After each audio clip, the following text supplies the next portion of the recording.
ఇంట్లో ఉన్న ఆడమనిషికి అది అమ్మ అవ్వచ్చు, అక్క అవ్వచ్చు, భార్య అవ్వచ్చు, ఇక ఎవరైనా కావచ్చు, కజిన్స్ ఎవరైనా కావచ్చు. ఒక లేడీకి హెయిర్ అనేది ఇంపార్టెంట్, కింద తీసుకుంటారు, స్కిన్ అది ఇంపార్టెంట్గా తీసుకుంటారు, కరెక్ట్. దానికి హెల్తీగా ఉండాలి, అది గ్రోత్ కూడా ఉండాలని తీసుకుంటారు, కరెక్ట్. సో మీకు మాత్రమే చెప్తుందా, పక్కింటి ఆవిడ చెప్తలేదా? ఆ పక్కింటి ఆవిడకి ఇప్పుడు ప్రతి ఇంటికి మీరు హెయిర్ ప్రాబ్లమ్ అని పెట్టుకుని వెళ్ళొచ్చా లేదా? మీరు అన్నారు జాయింట్ సర్క్యులర్స్ అని చెప్పేసి, పక్కింటి వాళ్ళు ఫిట్గా ఉన్నారు అయినా సరే హెయిర్ ప్రాబ్లం ఉండొచ్చు, అది మేనేజ్ అయ్యి ఉండొచ్చు. సార్కి ఉండొచ్చు కానీ పట్టించుకోకపోయి ఉండొచ్చు. సార్కి వేరే ప్రాబ్లం ఉంది, వాళ్ళు బాగా డబ్బులు కూడా ఉన్నాయి, డబ్బులు ఉన్న వాళ్ళకి స్ట్రెస్ కూడా ఉంటుంది, ఉంటుందా లేదా? బ్యాంక్లో 3 రూపాయలు ఉన్నాయి, ఇప్పుడు ఉన్నటువంటి గవర్నమెంట్ ఫ్రీజ్ చేసింది అన్నాను, ఆన్లైన్ బ్యాంకింగ్ నడవదు అన్నాను అనుకో, డబ్బులని ఏం చేసుకోవాలి? క్యాష్ ఉంచుకుంటేనేమో నోట్లు రద్దు అంటాడని భయం మోదీ, అకౌంట్లో పెట్టుకుంటేనేమో ఎవరైనా స్కామర్ కొట్టేస్తాడని భయం. ఇప్పుడు స్ట్రెస్ ఉంటుందా లేదా? ఇంకే ప్రతి నిమిషం ఓపెన్ చేసి డబ్బులు ఉన్నాయలేవా అని చెప్పేసుకోవాలి. ఇంట్లో డబ్బులు ఉంటే ప్రతి నిమిషం న్యూస్ చూస్తుండాలి, రోడ్డు నచ్చలేదు. స్ట్రెస్ ఉంటుంది. డబ్బులు ఎక్కువగా ఉన్నవాడికి స్ట్రెస్ కూడా ఎక్కువగానే ఉంటుంది. సో స్ట్రెస్ గురించి మగవాళ్ళు తీసుకోవడానికి ప్రొడక్ట్స్ ఉంటాయి. మీకు స్ట్రెస్ ఉంటుంది, పక్కింటానికి స్ట్రెస్ ఉంటుంది, ఆ పక్కింటానికి కూడా స్ట్రెస్ ఉంటుంది. మగవాడు అనేవాడికి ప్రతి ఒక్కరికి ఏదో ఒక స్ట్రెస్ ఖచ్చితంగా ఉంటుంది. అది ఇంటి గురించో, వ్యాపారం గురించో, ఉద్యోగం గురించో, పిల్లల గురించో, ఇక ఏదైనా ఫైనాన్షియల్ ఇన్కమ్ గురించో, దేని గురించి అయినా సరే ఒక ఆలోచనలు స్ట్రెస్ అనేవి ఉంటానే ఉంటాయి. ఆడవాళ్ళకి హెయిర్ ఫాల్ అనేది ఉంటానే ఉంటుంది, కరెక్ట్. ఏ ప్రోడక్ట్స్ మనం మాట్లాడుతున్నాం వాటి గురించి మాత్రం మాట్లాడుతున్నాం, ప్రతి ఇంటికి వెళ్ళగలిగే ప్రోడక్ట్స్. ఓకే, హెయిర్ ఫాల్కి మెయిన్ కారణాలు మన హెయిర్ ఫాల్ అండ్ స్కిన్ గురించి మాట్లాడుతున్నాం కదా. హెయిర్, స్కిన్ డ్యామేజ్ అవ్వడానికి, ఫాల్ అవ్వడానికి మెయిన్ రీజన్స్ ఏంటి? స్ట్రెస్ అవ్వచ్చు, హార్మోనల్ ఇంబ్యాలెన్స్ అవ్వచ్చు, ఫుడ్, స్లీప్. ఫుడ్ మీ చేతిలో ఉందా? బయట దొరకట్లేదు కాబట్టి న్యూట్రిషన్ ఫుడ్ మీ చేతిలో కూడా న్యూట్రిషన్ ఫుడ్ లేదు. స్లీప్ మీ చేతిలో ఉందా?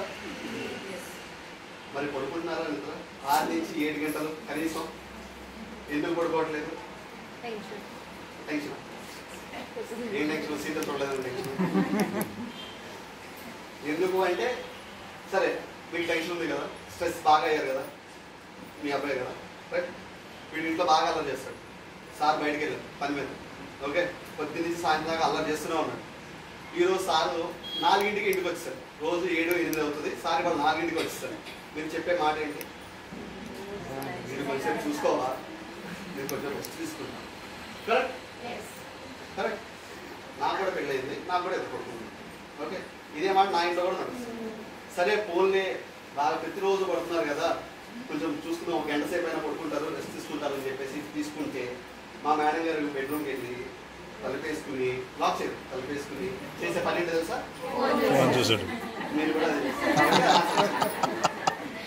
మీరు కూడా ఇదే చేస్తారు కాబట్టి ఆన్సర్ బయటకు వచ్చింది. రెస్ట్ తీసుకోమని పంపిస్తే మీరు చేసే పని ఏంటంటే, సరే వెళ్ళి సార్ కానీ నేను మా వైఫ్ దగ్గరికి, లేదా మీ సార్ మీ దగ్గరికి వచ్చి రెస్ట్ తీసుకోవచ్చు కదా, పడుకోవచ్చు కదా అంటే కోపం వస్తుంది మీకు. ఎందుకు? పొద్దున్న నుంచి నేను నొక్కలేదు, నేను నొక్కుకుంటే ఇప్పుడు నీకు బాధ అయిందా? నువ్వు ఉన్నప్పుడు నొక్కగా, నువ్వు లేనప్పుడు నొక్కగా, ఎలాగా? నిద్ర కన్నా ముఖ్యమైంది ఫోన్ నొక్కుకోవడం ముఖ్యమైంది. ఇది రాత్రి పూటలో కూడా నడుస్తుంది, అందుకనే నిద్రపోవడం లేట్ అవుతుంది, నిద్ర తక్కువ అవుతుంది. ఎందుకంటే పొద్దునే లేచి మళ్ళీ ఇంట్లో సార్కి కానీ, సార్ ఆఫీస్కి వెళ్ళడానికో బయటకు వెళ్ళడానికో చేయాల్సిన పనులు మీరే చేయాలి. పిల్లలు స్కూల్కి వెళ్ళడానికి వంట వార్పు చేయాల్సింది మీరే, కరెక్ట్. సో త్వరగా లేగాలి, నిద్ర తక్కువైంది. ఈ నిద్ర తక్కువ అవడం వల్ల కూడా స్ట్రెస్ పెరుగుతుంది. Stress is the correct thing, but ఆ స్ట్రెస్ దేని వల్ల వస్తుంది అంటే టైం ఎక్కువసేపు నిద్రపోకపోవడం వల్ల జరుగుతున్న స్ట్రెస్ అది. దాంతోపాటు ఫైనాన్షియల్ ప్రాబ్లమ్స్ ఉండొచ్చు, ఇంట్లో ఏదైనా ప్రాబ్లమ్ ఉండొచ్చు, గొడవలు ఉండొచ్చు, ఏదైనా కానివ్వండి, that all comes in the stress. Stress వల్ల హెయిర్ ఫాల్ అవుతుంది, స్కిన్ కూడా డ్యామేజ్ అవుతుంది. న్యూట్రిషన్ ఫుడ్ లేకపోవడం వల్ల హెయిర్ ఫాల్ జరుగుతుంటుంది, స్కిన్ కూడా డ్యామేజ్ అవుతుంది. Sleep same. అర్థమవుతుంది మీకు? ఇదన్నిటికీ ఎండ్ రిజల్ట్ ఏమవుతుంది అంటే మళ్ళీ హార్మోనల్ ఇన్బ్యాలెన్స్ అవుతుంది. తిండి, నిద్ర, నీరు సరిగ్గా మీరు బాడీకి ఇవ్వకపోవడం వల్ల హార్మోనల్ ఇన్బ్యాలెన్స్ కూడా జరుగుతుంది. ఆ హార్మోనల్ ఇంబ్యాలెన్స్ జరిగినప్పుడు ఏమేమి బయటికి రావచ్చు అంటే థైరాయిడ్ ప్రాబ్లం బయటికి రావచ్చు, పీసీఓడి ప్రాబ్లమ్స్ రావచ్చు, వైట్ డిశ్చార్జ్ అవ్వచ్చు, బ్లడ్ లాస్ అవ్వచ్చు, అంటే హిమోగ్లోబిన్ తగ్గచ్చు, ఐరన్ డెఫిషియన్సీ పడవచ్చు మీరు లేడీస్ ఎక్కువగా. ఇవన్నీ దేనివల్ల వస్తాయంటే హార్మోనల్ ఇన్బ్యాలెన్స్ వల్ల వస్తాయి. ఈ హార్మోనల్ ఇన్బ్యాలెన్స్ కారణం కూడా మళ్ళీ same food, water and sleep main reasons. అర్థమవుతుందా? ఈ హార్మోనల్ ఇన్బ్యాలెన్స్ మేజర్గా లేడీస్కి ఎప్పుడు మొదలవుతుంది అంటే ఇండియాలో డెలివరీ తర్వాత జరుగుతుంది. డెలివరీ తర్వాత హార్మోనల్ ఇన్బ్యాలెన్స్కి ఏదో డెలివరీ అవ్వగానే హార్మోనల్ ఇన్బ్యాలెన్స్లో పడతారు, లేకపోతే డెలివరీ అయిన తర్వాత ఈవెన్చువల్గా స్లోగా హార్మోనల్ ఇన్బ్యాలెన్స్లోకి పడతారు. కారణం ఏంటంటే పిల్లలు పుట్టిన తర్వాత వాళ్ళకి పెట్టాము, తిన్నాము, వాళ్ళు లేచాడు, ఏడ్చాడు, వాడిని కూడా పెట్టాలి, ఇవన్నీ పెట్టుకుంటారు. స్ట్రెస్, అది కూడా ఒక స్ట్రెస్ కింద తయారవుతుంది. కరెక్ట్? అప్పుడు దాకా లేని ప్రాక్టీస్ మొదలవుతుంది. సో హార్మోనల్ ఇన్బ్యాలెన్స్లోకి రావడానికి ఛాన్స్ ఉంటుంది. సేమ్ సబ్జెక్ట్ గురించి మాట్లాడుతున్నాను, తప్పుగా అనుకోకూడదు. ఓకే, పీసీఓడి ప్రాబ్లమ్స్ గురించి కొంచెం డీటెయిల్గా మాట్లాడాలంటే కొంచెం డీప్గా తప్పుగా అనుకోదు. ఈ ప్రొడక్ట్స్ ఆడవాళ్ళకే కాదు మగవాళ్ళకి కూడా. మగవాళ్ళు ఇంట్లో కూడా ఆడవాళ్ళు ఉంటారు, మదర్ ఉండొచ్చు, వైఫ్ అవ్వచ్చు, సిస్టర్ అవ్వచ్చు, ఎవరైనా కావచ్చు, వాళ్ళందరికీ కూడా ఈ ప్రాబ్లం ఉండి ఉండొచ్చు. పీసీఓడి ప్రాబ్లం, హార్మోనల్ ఇంబ్యాలెన్స్, అది మీకు చాలామంది ఆడవాళ్ళకి తెలియదు. ఒకవేళ వచ్చిన తర్వాత కూడా దాని గురించి ఇంట్లో ఉన్న మగ వ్యక్తితో కూడా మాట్లాడడానికి ఇష్టపడరు. అవసరమైతే అత్తగారితోనో అమ్మగారితోనో వేరే ఇంకో లేడీతోనే మాట్లాడతారు, కానీ మగవాళ్ళతో కూడా మాట్లాడరు. మేబీ మన ఇంట్లో కూడా అలాంటి ఒక ఆడ మనిషి ఉండొచ్చు. సో ప్రొడక్ట్స్ గురించి జాగ్రత్తగా వినండి, అది వాళ్ళకి ఇవ్వడానికి కూడా హెల్ప్ అవుతుంది. క్లియర్? సో పీసీఓడి ప్రాబ్లం ఎలా ఉంటుంది అంటే, మీకు డెలివరీ కాకముందు 3 డేసే ఉండేది బ్లీడింగ్ అనేది, డెలివరీ తర్వాత 5 డేస్ అవ్వచ్చు. బ్లీడింగ్ అంతకుముందు నార్మల్ కలర్లో ఉండేది, ఇప్పుడు వేరే కలర్లోకి రావచ్చు. ఒకప్పుడు స్మెల్ వచ్చేది కాదు, ఇప్పుడు స్మెల్ కూడా వస్తుండొచ్చు. ఒకప్పుడు వైట్ డిశ్చార్జ్ లేదు, ఇప్పుడు వైట్ డిశ్చార్జ్ కూడా అవుతుండొచ్చు. దేర్ విల్ బి చాలా ఒకదానికి ఉంటుంది. థైరాయిడ్ ప్రాబ్లం పెరుగుతున్నా సరే పీసీఓడి ప్రాబ్లం రావడానికి కూడా ఛాన్స్ ఉంది. అంతా ఇంటర్ కనెక్ట్. హార్మోనల్ ఇంబ్యాలెన్స్ వల్ల ఒక లేడీ బాడీకి అంతా ఇంటర్ కనెక్టింగ్ కింద ఉంటుంది. వీటన్నిటిని కంట్రోల్ తీసుకురావడం గురించి మాత్రం ప్రొడక్ట్స్ మాట్లాడతాం. Okay, hair loss and skin development కోసం హెయిర్ స్కిన్ నెయిల్ క్యాప్సిల్స్ 16 ఏళ్ళ పైబడిన దగ్గర నుంచి వాడుకోవచ్చు. రోజుకి 2 సార్లు. మీ బాడీలో విటమిన్ డెఫిషియన్సీ వల్ల కలుగుతున్న హెయిర్ లాస్ని కంట్రోల్ తీసుకురావడానికి, డ్యామేజ్ని కంట్రోల్ తీసుకురావడానికి ఇది హెల్ప్ చేస్తుంది. హెయిర్ ఫాల్ అవ్వడానికి స్ట్రెస్తో పాటు హార్మోనల్ ఇంబ్యాలెన్స్తో పాటు బయట ఉన్న పొల్యూషన్ కూడా ఒక రీజన్ అవుతుంది. మనం రోడ్ మీద తిరుగుతూ ఉంటాము, ఆ పొల్యూషన్ అనేది నెత్తి మీద కూడా పడుతుంది. లేదా ఇంకా సింపుల్గా చెప్పాలి అంటే మనందరి బాడీకి చెమట పడుతుంటుందా? మీ బట్టలకు ఎప్పుడైనా తెల్లగా మరకలు చూసారా? చెమట పట్టిన తర్వాత దాన్ని ఏమని పిలుస్తాం? సాల్ట్. ఇది ఓన్లీ బాడీకి మాత్రమే పట్టిందా? బట్ట ఉన్న చోట మాత్రమే చెమట పట్టి అక్కడ వచ్చిందా? ఇది కూడా ఉంటుంది, అది కూడా చెమట అక్కడి నుంచి కూడా కారుతుంది. మీరు ఇక్కడ చూస్తారు కానీ ఎప్పుడైనా తల తుడిచారా? చెమట పట్టి వానగా తడిస్తే తల తుడుచుకుంటాం, చెమట పట్టి ఆరిపోతుంది. అది ఆరిపోయి ఇక్కడ కూడా అదే వైట్ ప్యాచ్ కింద ఉండిపోతుంటుంది. అది గోకినప్పుడే, అది స్లోగా ఎక్కువగా ఫామ్ అయ్యి ఇలా గోకినప్పుడే అది చుండ్రు కిందనో డాండ్రఫ్ కిందనో టర్న్ అవుతూ వస్తుంది. అదే దానివల్ల ఫాలికల్స్, ఏవైతే ఫాలికల్స్ అంటే మన స్కాల్ప్ ఉంటుంది కదా, ఈ నెత్తి ఉంటుంది కదా, ఈ నెత్తి కింద మనకి చిన్న హోల్స్ ఉంటాయి, దానికి ఫాలికల్స్ అనమాట. అక్కడ రూట్, మన చెట్టుకి వేర్లు ఎలా ఉంటాయో వెంట్రుకు కూడా చిన్న రూట్ ఉంటుంది, దాన్ని మనం ఫాలికల్స్ అని పిలుస్తాం. అర్థమైందా? అవి డ్యామేజ్ చేయడానికి న్యూట్రిషన్ అనేది, మీరు తింటున్న న్యూట్రిషన్ కానీ మీరు ఇస్తున్న న్యూట్రిషన్ కానీ అక్కడికి వెళ్లకుండా ఉండడానికి ఎక్కువగా డ్యామేజ్ గ్యాప్ అనేది ఫామ్ అయింది. అర్థమైందా? వీటన్నిటిని కంట్రోల్ తీసుకురావడానికి మీరు చేయాల్సిన న్యూట్రిషన్ గ్యాప్తో పాటు అవసరమైతే 2-3 డేస్కి ఒకసారి హెడ్ వాష్ కూడా చేయండి. I can understand. Head wash చేయడం అనేది అంత ఈజీగా, మగవాడితో పోలిస్తే ఆడవాళ్ళకి హెడ్ వాష్ అనేది చాలా కష్టంగా ఉంటుంది. రైట్? అది ఫుల్గా నీట్గా క్లీన్ చేయాలి, దాన్ని ఆరబెట్టాలి, దాని తర్వాత చిక్కు తీయాలి, దాని తర్వాత జడ వేయాలి. పెద్ద లెంది ప్రాసెస్. కరెక్ట్? అన్ని వారం ఒకసారి చేస్తాం మీ పర్సనల్. ఎంత చవడబెట్టినా ఏమైనా దాని నుంచి ఎంత కంపు కొడుతున్నా వారం ఒక్కసారి. ఎందుకంటే టైం లేదు, లేదా ఓపిక లేదు. తప్ప మాట్లాడుతుంటే క్షమించండి, కావాలి ఇదే జరుగుతుంది. మా ఇంట్లో 10 ఉన్నారు, నాకు వైఫ్ ఉంది, వాళ్ళు చేసేది కూడా ఇది. స్టిల్ వాళ్ళకు కూడా ఎడ్యుకేట్ చేస్తుండే కానీ కుదరదు. It's not easy.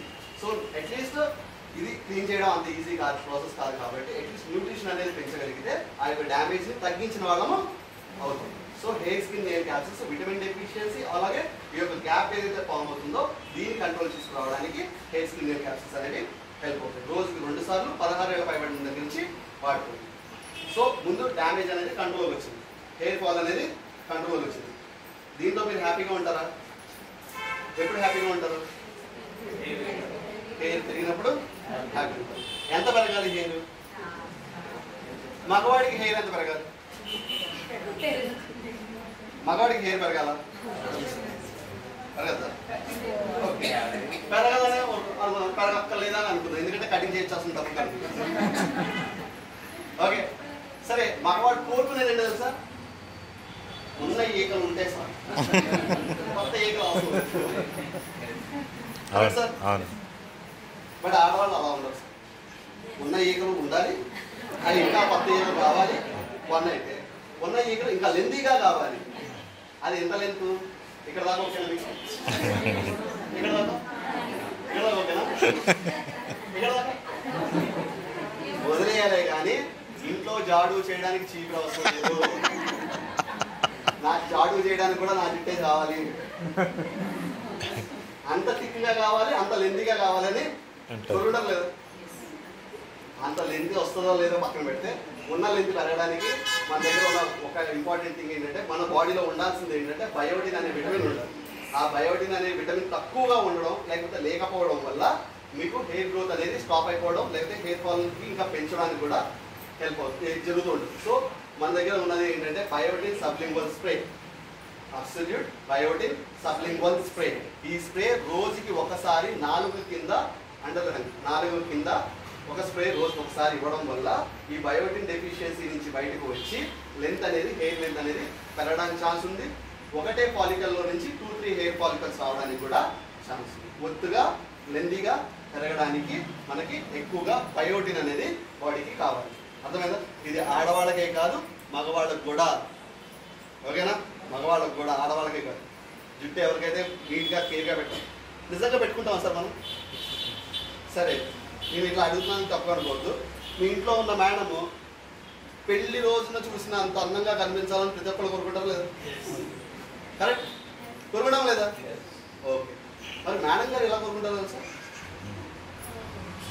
సేమ్ పెళ్లి రోజు ఎంత అందంగా ఉన్నాడో ఆయన అలాగే ఉండాలని కోరుకుంటాం. కానీ మనం చెయ్యం అంతే. అట్లీస్ట్ వాళ్ళ కోసం అయినా సరే ఉన్న ఈకలు కాపాడాలి. ఓకేనా? సో బయోటిన్ అనేది మగవాళ్ళు కూడా తీసుకోవచ్చు, హెయిర్ స్కిన్ నెయిల్ క్యాప్సూల్ అనేది మగవాళ్ళు కూడా తీసుకోవచ్చు. క్లియర్? సింపుల్. రోజు ఒక స్ప్రే 4 కింద రోజు ఒకసారి. 18+ నుంచి తీసుకోవాలి. 18+, 18 ఏళ్ళ పైబడి నుంచి తీసుకోవచ్చు. దీనికి బెస్ట్ టెస్ట్ మనీ కావాలనుకుంటే ఇక్కడ ఉన్న మీ అప్లైనర్స్ ఆల్రెడీ నేను చెప్పే పేర్లు వాళ్ళు కలిసే ఉంటారు. షైస్తా మేడం, ఆ మేడము బ్యూటీ అడ్వైజర్ మనకి. ఆవిడ ఆల్రెడీ వాడుతుంది. లెంత్ పెరిగిందని మీకు చెప్పిందో నాకు తెలియదు, నేను చూశాను. మేడం కూడా నాకు టెస్ట్ మనీ చెప్పింది. దాంతోపాటు ఐశ్వర్య మేడం ఉన్నారు, మీరు కూడా వాడుతున్నారా? లెంత్ పెరిగిందా? ఇక్కడే ఒక టెస్ట్ మనీ మనకు ఉన్నారు. అర్థమైందా? సో లెంత్ అండ్ ఇంకొక టెస్ట్ మనీ ఉంది. ఒక సార్ ఉన్నారు, పేరు చెప్పండి. కానీ ఆ సార్ పోయింది, రీగ్రోత్ కూడా అయింది. అయితే మీరు రీగ్రో అవుతుందని మాత్రం చెప్పండి. ఇక్కడ రీగ్రో ఆయనకు అవ్వడానికి కారణం ఏంటంటే ఆ ప్లేసుల్లో ఇంకా ఆ సెల్స్ యాక్టివ్గా ఉన్నాయి కాబట్టి కొత్తవి రావడానికి హెల్ప్ అయింది. అందరి దగ్గర యాక్టివ్నెస్ ఉండాలి అని చెప్పేసి రూల్ ఏమీ లేదు.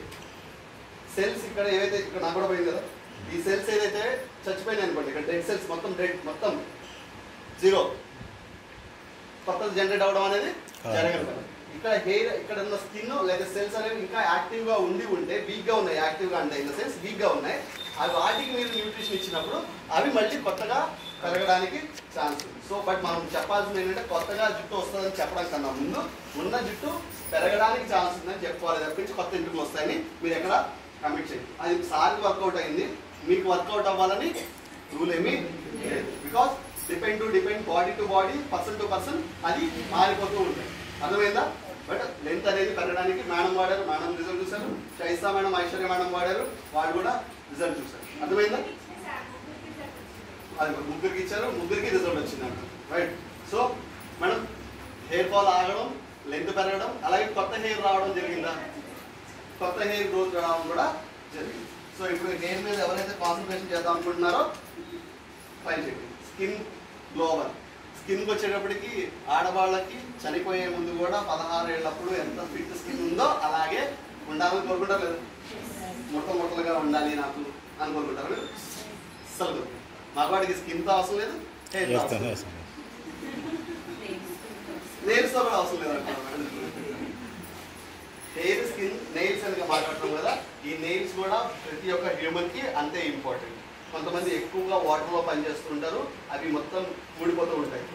లేదా కొంతమంది మట్టిలో పనిచేస్తుంటారు, ఆ మట్టి అంతా లోపలికి వెళ్ళిపోయి పుచ్చిపోయి ఊడిపోతూ ఉంటాయి. ఈ యొక్క గోలు కాళ్ళకైనా వేర్లకైనా ఎంత ఇంపార్టెంట్ అంటే, ఒక బరువు పట్టుకోవాలన్నా, మీరు పెన్ పట్టుకోవాలన్నా, ఫోన్ పట్టుకోవాలన్నా, ఏం చేయాలన్నా, భోజనం చేయాలన్నా సరే ఈ యొక్క వేర్లకి సపోర్ట్ ఏంటంటే ఈ గోలు. ఈ గోలు ఎంత హెల్తీగా ఉంటే అంత మంచిది. So hair, skin, nail capsules biotin అనేది మీకు హెయిర్ గ్రోత్కి, స్కిన్కి, నెయిల్స్కి కూడా హెల్ప్ చేస్తుంది. క్లియర్? తర్వాత హార్మోనల్ ఇంబ్యాలెన్స్కి ద బెస్ట్ ప్రొడక్ట్, ఇది మగవాళ్ళకి కాదు ఆడవాళ్ళకి మాత్రమే the best product. Hormonal imbalance బాడీలో ఉంది, వస్తుందేమో అని చెప్పి చిన్నపాటి డౌట్ ఉన్నా తీసుకోవాల్సింది ఏంటంటే శతావరి మ్యాక్స్. శతావరి మ్యాక్స్ 16+ నుంచి రోజుకు 2 సార్లు తీసుకుంటే మీ యొక్క హార్మోనల్ ఇంబ్యాలెన్స్ని కంట్రోల్లో పెట్టుకునే వాళ్ళు అవుతారు. పీసీఓడి ప్రాబ్లం లైన్లోకి రావడానికి 100% ఛాన్స్ ఉన్నది. అర్థమైందా? ఎవరికైనా ఎగ్స్ పిల్లలు కలగడానికి ప్రాబ్లం ఉమెన్లో ఉండి ఎగ్స్ ప్రాపర్గా లేవు, బిల్డప్ అవ్వట్లేదు, లేకపోతే స్ట్రెంగ్గా ఉండట్లేదు, వీటిని స్ట్రెంత్ తీసుకురావడానికి కూడా మనకి శతావరి మ్యాక్స్ అనేది బాగా హెల్ప్ అవుతుంది. తర్వాత దీంతో పాటు వైట్ డిశ్చార్జ్ అవుతుంది. పీసీఓడి ప్రాబ్లం ఉంది, దాంతోపాటు వైట్ డిశ్చార్జ్ కూడా అవుతుంది అంటే యాడ్ చేసుకోవాల్సింది ఏంటంటే క్యాన్బెర్రీ. దీన్ని కూడా యాడ్ చేయడం వల్ల వైట్ డిశ్చార్జ్. రిజల్ట్స్ ఇక్కడే మాట్లాడదు, టెస్ట్ నేను చెప్పాను అయితే చూసారా. యూరినరీ ట్రాక్ ఇన్ఫెక్షన్, లేడీస్లో యూరినరీ ట్రాక్ ఇన్ఫెక్షన్ వేరేగా ఉంటుంది, మగవాళ్ళలో యూరినరీ ట్రాక్ ఇన్ఫెక్షన్ వేరేగా ఉంటుంది. ఎక్కువగా యూరినరీ ట్రాక్ ఇన్ఫెక్షన్ ఎవరికి వస్తుందంటే లేడీస్కే వస్తుంది. ఎందుకంటే మగవాడు అవుట్ సైడ్ రోడ్ మీద కూడా టాయిలెట్ చేస్తుంటారు, but ladies public or private వాష్రూమ్లోనే చేస్తుంటారు. ఆ వాష్రూమ్స్ నీట్గా లేకపోయినా సరే యూరినరీ ట్రాక్ ఇన్ఫెక్షన్ రావడానికి ఉంటుంది. అది హార్మోనల్ ఇంబ్యాలెన్సే కాదు, యూరినరీ ట్రాక్ ఇన్ఫెక్షన్ రావడానికి బయట పబ్లిక్ ఆర్ ప్రైవేట్ టాయిలెట్స్ వాడుతున్నారు, అది హైజీనిక్గా లేకపోయినా సరే యూరినరీ ట్రాక్ ఇన్ఫెక్షన్ రావడానికి 100% ఛాన్సెస్ ఉంటాయి. సో వీటన్నిటిని కంట్రోల్ తీసుకురావడానికి Shatavari max and cranberry best result, చాలా best result. Clear? White discharge, PCOD problem, hormonal imbalance, వీటన్నిటికీ ఇది. ఒకవేళ హార్మోనల్ ఇంబ్యాలెన్స్ వల్ల థైరాయిడ్ ప్రాబ్లం వచ్చిందంటే ఇంకోటి యాడ్ చేసుకోవాలి ఏంటంటే గ్యానోడర్మా. ఈ గ్యానోడర్మా కూడా యాడ్ చేసుకోవడం వల్ల ఈ హార్మోనల్ ఇంబ్యాలెన్స్లో వచ్చే బ్లడ్ సెల్స్ ఏవైతే డ్యామేజ్ అయ్యి థైరాయిడ్ ప్రాబ్లం తీసుకొస్తుందో ఆ యొక్క బ్లడ్ సెల్స్ని యాక్టివేట్ చేయడానికి, న్యూట్రిషన్ డెఫిషియన్సీ గ్యాప్ని క్లియర్ చేయడానికి గ్యానోడర్మా అనేది బాగా హెల్ప్ అవుతుంది. అర్థమైందా? క్లియర్? ఈ యొక్క ప్రొడక్ట్స్ అన్నింటిలో ఒక 3 ప్రొడక్ట్సే తీసుకున్నాము. నేను చెప్పిన మొత్తం ఎన్ని ప్రొడక్ట్స్ చెప్పాను? 6 ప్రొడక్ట్స్ చెప్పాను, 5 ప్రొడక్ట్స్ మాట్లాడు. ఇద్దరు మనం మొత్తం అయిపోయిన తర్వాత ఒక ఇద్దరు ఎవరైతే సప్లిమెంట్స్ వాడకూడదో లాస్ట్ ఒక పాయింట్ చెప్తాను, దాన్ని బట్టి మీకు ప్లాన్ చేస్తాం. ఓకేనా? మొత్తం 5 ప్రొడక్ట్స్ మాట్లాడాను. 5 ప్రొడక్ట్స్ మేజర్ 3 ప్రొడక్ట్స్ నుంచే పెట్టుకోండి. Hair, skin, nail capsules, biotin, shatavari max. ఈ 3 ప్రొడక్ట్స్ పెట్టుకుని మీరు పక్కింటికి వెళ్ళొచ్చు, ఏ ఇంటికైనా వెళ్ళచ్చు. ఒక లేడీ ఏ ఇంటికైనా వెళ్ళి మీరు బిజినెస్ని ఖచ్చితంగా ఓకే చేసుకుని రావచ్చు. రైట్? ఈ 3 ప్రొడక్ట్స్ వల్ల ఎంత పీవీ వచ్చింది యావరేజ్గా? కరెక్ట్గా అవసరం లేదు మేడం, 100 పీవీ వస్తుంది. 100 వస్తుంది, పక్కాగా 100 వస్తుంది. ఓకే. దీంతో పాటు వద్దన్నా సరే మీరు కొనుక్కునే కొన్ని ప్రొడక్ట్స్ ఉన్నాయి. ఏంటి అవి? ఆయిల్ క్యాన్లు, సోపులు, పేస్ట్లు, ఫ్రెష్లు, సబ్ ప్యాకెట్లు, తర్వాత ఫ్లోర్ కేబుల్, ఇవన్నీ కలిపి వెర్స్ ఇంకో 100 పీవీ అవుతుందా? అక్కడ 100, ఇక్కడ 100, 200 పీవీ. రైట్? ఈ 200 పీవీ సెల్ పీవీ అయింది. ఇదే పీవీ కిందకున్న మీ దగ్గర ఒక 1000 మంది జాయినింగ్స్ ఉన్నారు మొత్తం. ఓకే, మొత్తం అందరూ కలిపి ఒక 1000 మంది మీకు కింద డౌన్లైన్ ఉన్నారు. దాంట్లో ఒక 250 మెంబర్స్, ఎంత మాట్లాడుతున్నా? 250 మెంబర్స్ ఇదే 200 పీవీ సెల్ఫ్ కన్జంప్షన్ చేసుకోగలిగితే ఎంత అవుతుంది? 250 అవుతుంది. ఈజీగా చేయడం కోసం 200 మెంబర్స్ పెట్టుకున్నాం. 200 మెంబర్స్, 200 పీవీ ఎంత? 4000. ఎంత? ఎవరైనా ఫోన్